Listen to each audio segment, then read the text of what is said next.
شیر کا بچہ شیر افضل مروت چې هغه د ډاکوانو په درشل باندې ودرېدو په کراچۍ کې کوم الفاظ استعمال کړي دي نو هغه هم د اورېدو دي. ستاسو د زړه او ستاسو د موډ ټیک کېدو دپاره د جناب عمران خان صاحب یو شارټ کلپ در باندې اورم، بیا به نورې خبرې کوم. ہماری تاریخ میں 2 آدمی تھے، ہم ایک بہادر شاہ ظفر تھا، ایک ٹیپو سلطان تھا.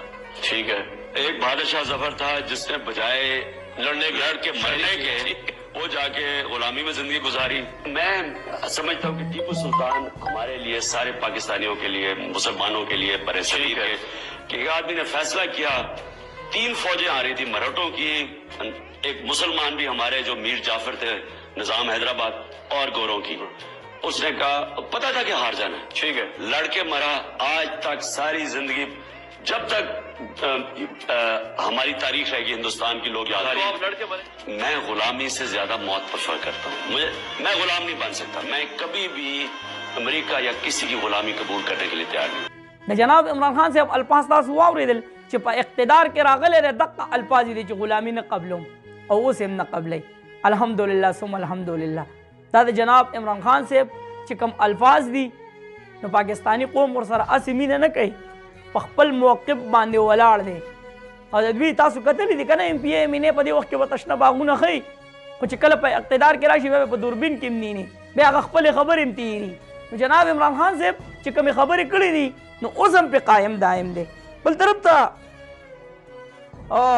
سنیټر مشتاق احمد صاحب هغه پرون دا خبره کړې ده چې یاره د یو جومات نه د هغه نشان اغستل دا لیول پلینټ فیلډ نه دی، دا چرته هم لیول پلینټ فیلډ جوړېدی نه شي چې ته د یوې پارټۍ نه انتخابي نشان واخلې او د دغې چې کوم پارټۍ کسان دي نو هغه کسان دې ته اغوا کړي، نو دا چرته هم لیول پلینګ فیلډ نه دی. پرون د ملګرو ذرایع یو خبره کوي، څنګه ډېر ملګري پریشانه دي که نه، و یاره ما ته هم ډېرو میسیجونه وکړه، نوید بھائی که آزاد امیدوار نه دا کسان پاس شو نو بیا به هم دوی د یو پارټۍ ته ځي، نو آیا پی ټي آی پارټۍ ته پکې څه فایده شته او که نه؟ هر ځای کې فایده ده. صرف تاسو په 8 فروری باندې خپل خاندان، خپل ماشومان ټول په دې باندې قایله کړئ چې د جناب عمران خان صاحب نارې وهل غواړي بس او اوټ هغه ته اچول غواړي.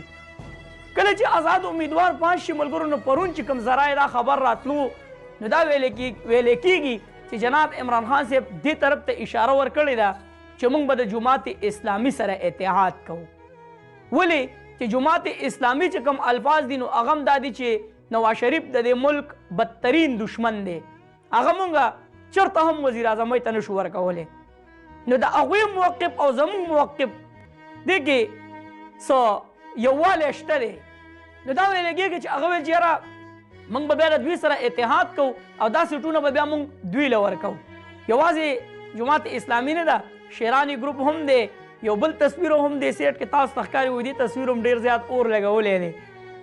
نو انشاءالله ولې چې کله د آزاد امیدوار پاس شي نو د پارټۍ به بیا فیصله وي چې هغې کسانو له به ورځي چې هغوی کوشش کوي چې د ملک مفادات وي په هغې کې، نو چې د هغوی سره اتحاد وکړي نو د هغه پارټۍ به مضبوطیا راشي، نو انشاءالله العزیز چې بیا به الله سیسټم برابر کړي.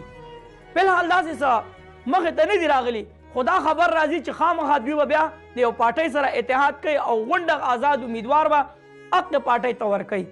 نو په هغې باندې خو بیا وروسته خبرې دي، خو دا سوچ مه کوئ چې آزاد امیدوار پاس شو نو دا به بیا پلانکي له ځي او ډنګري له به ځي، خو چې د ځان نه لوټه جوړوي نه خو ځان له خبره ده. هغه بیا د سره د عمران خان صاحب په میشن باندې دی نه چې عمران خان صاحب ورته یو خبره کوي او دا ځي بل طرف ته.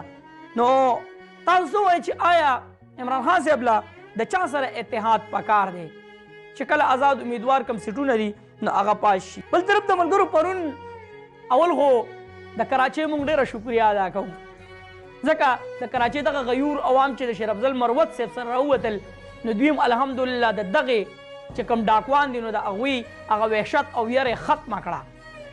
شیر افضل مروت صاحب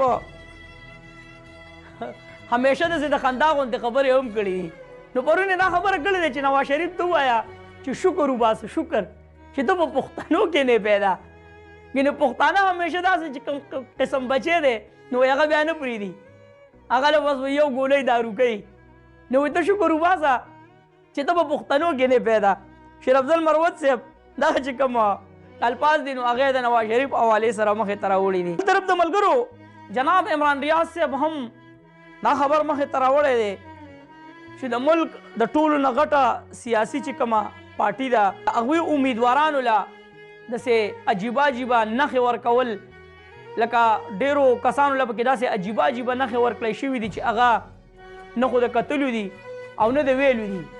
نو عمران ریاض صاحب و چې د ملک د ټولو نه غټه پارټي پی ټي آی یادوي چې د هغې امیدوارانو له داسې قسم نښې ورکول دا د کروڑونو ووټرانو توهین روان دی چې ولې داسې قسم نښې دوی له ورکړی شوي او په 8 فروری به انشاءالله العزیز چې دغه ووټران بدله اخلي د دغې خلکو نه چې کومو زیاتې کړی کوم حالات یې خراب کړي دي انشاءالله اخلو به په 8 فروری باندې دغه بدله که نه چې کوم مذاق روان دی کوم د آئین او د قانون توهین روان دی د دې بدل به انشاءالله العزیز چې په 8 فروری باندې اخلو. دغه ملګرو یو څو اهمترین اپډیټ چې ستاسو سره مې شریک کړو ویډیو د ټولو ملګرو سره شیر کړئ کمنټس کې موږ سره خپله رایه لازمي شریک کړئ. چېرته مې الله خاد آباد او خوشحاله سات اخره کې وواست. پاکستان زنده باد.